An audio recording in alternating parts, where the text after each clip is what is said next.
అందరికీ నా నమస్కారాలండి. ఇప్పుడు ఈ వీడియోలో మనం నౌన్ యాజ్ యాడ్జెక్టివ్స్ అంటే నామవాచకం, యాడ్జెక్టివ్ అంటే విశేషణం తెలుగులో. సరే మనకు తెలుగు ఇయన్నీ ఎందుకు నౌన్, యాడ్జెక్టివ్ అనేవి అన్నీ మనకు తెలుసు కాబట్టి పేర్లు తెలుసు కాబట్టి వాటితోనే మనం ఇప్పుడు ఫర్దర్‌గా చెప్పుకుందాం ఆ విధంగానే. Noun, adjective.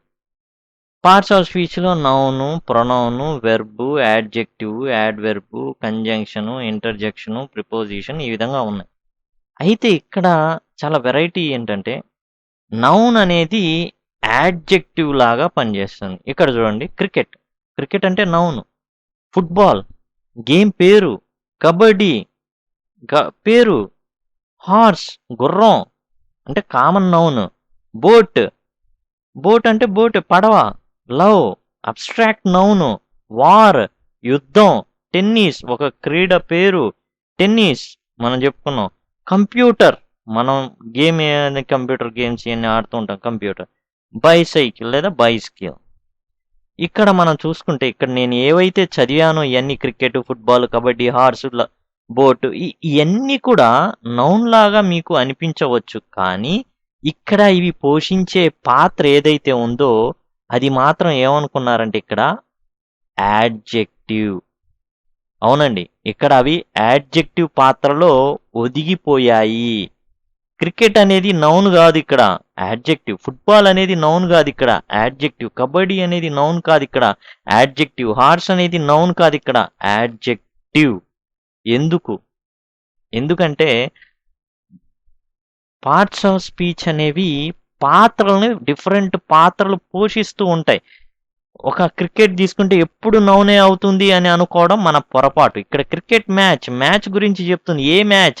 ఇక్కడ మ్యాచ్, ఇక్కడ మ్యాచ్, ఇక్కడ మ్యాచ్, అన్ని మ్యాచ్లు. ఎలాంటి మ్యాచ్ అంటే మ్యాచ్ని ఏం చేస్తుంది? మాడిఫై చేస్తుంది, లేదా దాని గురించి ఇంకా వివరంగా చెప్తుంది. క్రికెట్ మ్యాచ్ ఏ మ్యాచ్? క్రికెట్ మ్యాచ్ ఏ మ్యాచ్? ఫుట్బాల్ మ్యాచ్ ఏ మ్యాచ్? కబడ్డీ మ్యాచ్. ఈ విధంగా నౌన్ ఏదైతే దాని గురించి విశదీకరిస్తుందో అది యాడ్జెక్టివ్ అవుతుంది. ఇక్కడ క్రికెట్, ఫుట్బాల్, కబడ్డీ ఇవన్నీ కూడా యాడ్జెక్టివ్స్. ఒకసారి అడిగారు క్రికెట్ మ్యాచ్లో క్రికెట్ అనేది ఏ పార్ట్స్ ఆఫ్ స్పీచ్కి సంబంధించినది అనేసి. నౌన్ ఇస్తే అందరు నౌన్ పెట్టేశారు, కానీ అది యాడ్జెక్టివ్. ఇలాంటివి ఉంటాయి. చాలామంది ఏంటంటే ఒక గిరి గీసుకొని అందులోనే ఉంటుంది, అంతే ఉంటుంది, అదే రూల్ అనుకుంటారు. జీవితం కూడా అలా ఏం ఉండదు, చాలా డిఫరెంట్గా ఉంటుంది. ఇక్కడ రూల్స్ అన్నీ ఉంటాయి కానీ బ్రేక్ అవుతూ ఉంటాయి. అట్లానే పార్ట్స్ ఆఫ్ స్పీచ్లో కూడా ఇదే విధంగా ఇది ప్రాక్టీస్ చేయడం ద్వారా వస్తుంది. గ్రామర్ అనేది నాకు వచ్చు అనుకుంటే అయిపోయినట్టే. ఎందుకంటే ఎప్పుడు ఏదో ఒకటి కొత్తది మనల్ని ఆశ్చర్యపరుస్తూనే ఉంటుంది.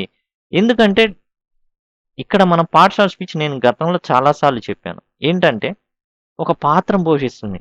ఒక తండ్రి, ఒక వ్యక్తి ఉన్నాడు. ఆ వ్యక్తి తన కొడుక్కి తండ్రి అవుతాడు, కానీ తన తల్లికి కొడుకు అవుతాడు, తన భార్యకి భర్త అవుతాడు. ఈ విధంగా ఒకే వ్యక్తి భర్త, కొడుకు, అన్న ఇలా డిఫరెంట్ పాత్రలు ఎలా అయితే పోషిస్తాడో అదే విధంగా ఇక్కడ ఒక పదం అనేది డిఫరెంట్ పాత్రల్ని పోషిస్తుంది.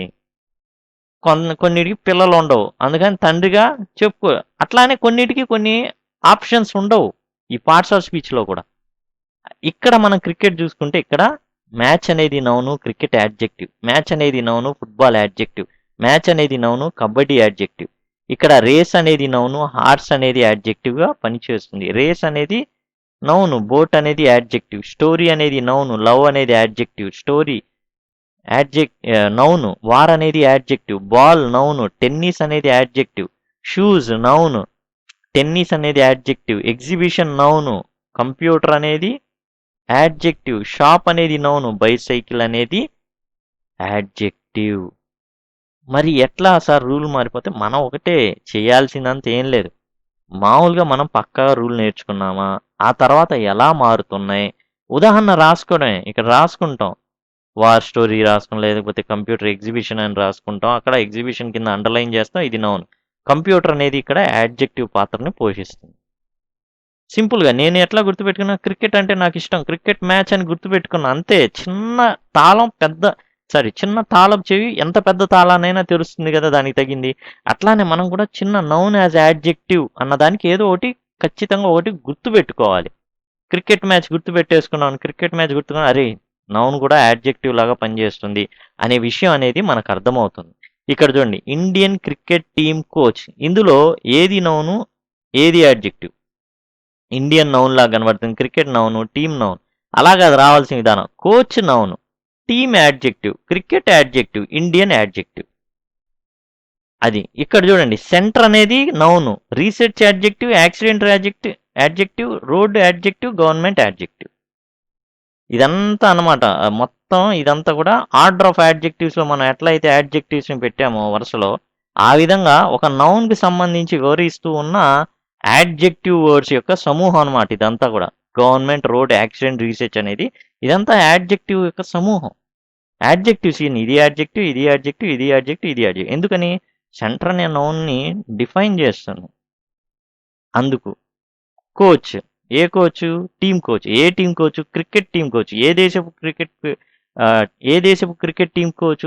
ఇండియన్. ఆ విధంగా మార్పులు చేర్పులు చేసుకుంటా ఒక్క నౌన్కి, కోచ్ అనే దానికి.